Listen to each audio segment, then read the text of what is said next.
পথে যেতে যেতে গিরিরাজ পুলস্ত্য ঋষিকে বললেন, আমি এত বড় ও এত ভারী, আপনি আমাকে এত দূর পথ কীভাবে নিয়ে যাবেন? শুনে ঋষি বললেন, আমার কাছে কোনো ব্যাপার না, আমি দিব্য শক্তির দ্বারা অসম্ভবকে সম্ভব করতে পারি। এরপর মথুরা বৃন্দাবনের কাছাকাছি আসতে আসতে গিরিরাজ চিন্তা করলেন, দাপর যুগে এই মথুরা বৃন্দাবনে ভগবান অবতীর্ণ হবেন এবং লীলা করবেন, সুতরাং মুক্তি পাওয়ার জন্য এর চেয়ে উত্তম কোনো স্থান হতেই পারে না। এই ভেবে তিনি নিজের ওজন ধীরে ধীরে বাড়াতে থাকেন। কিছু দূর যেতেই ঋষি ক্লান্ত হয়ে পড়লেন। তিনি ভাবলেন কিছুক্ষণ বিশ্রাম নিলে ভালো হয়। এই ভাবনা করে ঋষিবর গিরিরাজ গোবর্ধনকে পাশে রেখে ক্লান্তি দূর করতে ঘুমিয়ে পড়লেন। এরপর ঘুম থেকে উঠে ঋষিবর গোবর্ধনকে ওঠানোর অনেক চেষ্টা করলেন, কিন্তু কিছুতেই তাকে আর ওঠাতে পারলেন না। উপায় না পেয়ে ঋষি গোবর্ধনকে তার সঙ্গে যেতে বললেন।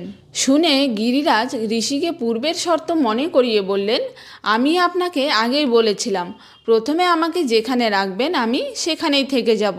এই কথা শুনে ঋষি খুব রেগে যান আর রেগে গিয়ে বলেন, তুমি ছল করে নিজের ওজন বাড়িয়ে দাপর যুগে ভগবানের লীলা আস্বাদন করার চেষ্টা করেছ। আমার আশা যখন পূর্ণ হলো না, আমি তোমাকে অভিশাপ দিলাম, তুমি প্রত্যেক দিন এক তিল করে মাটিতে বসে যাবে। কলিযুগের অন্ত অবধি তুমি এইভাবে নিচে বসে যেতে থাকবে এবং একসময় পুরো সমতল ভূমিতে পরিণত হবে। বলা হয় এই পুলস্ত্য ঋষির অভিশাপে গিরিরাজ গোবর্ধন মাটিতে বসে যেতে যেতে 30,000 মিটার থেকে 30 মিটারে এসে পৌঁছেছে। গিরিরাজ গোবর্ধনকে এই ব্রজভূমিতে আনা নিয়ে আরও একটি মান্যতা রয়েছে। সেটি হলো ত্রেতা যুগে রামসেতু নির্মাণ করার জন্য বড় বড় পাথরের দরকার পড়ছিল। ছোট পাথর সমুদ্রের ঢেউয়ে টলে যাওয়ার ভয় ছিল, সেই জন্য বড় পাথর লাগবে। এরপর হনুমানজিকে বড় পাথর আনার দায়িত্ব দিলে তিনি দেরি না করে সঙ্গে সঙ্গে হিমালয়ের পশ্চিমাংশে গিয়ে সেখান থেকে গিরিরাজ গোবর্ধন পর্বতকে তুলে নিয়ে রামেশ্বরম যাচ্ছিলেন। যেতে যেতে মাঝপথে তিনি খবর পেলেন সেতু নির্মাণ হয়ে গেছে, পাথর আনার প্রয়োজন নেই।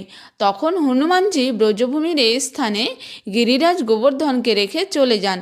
এইভাবে গিরিরাজ গোবর্ধন এই স্থানে প্রকট হন। এগুলি হলো সত্য ত্রেতা যুগের পৌরাণিক কথা।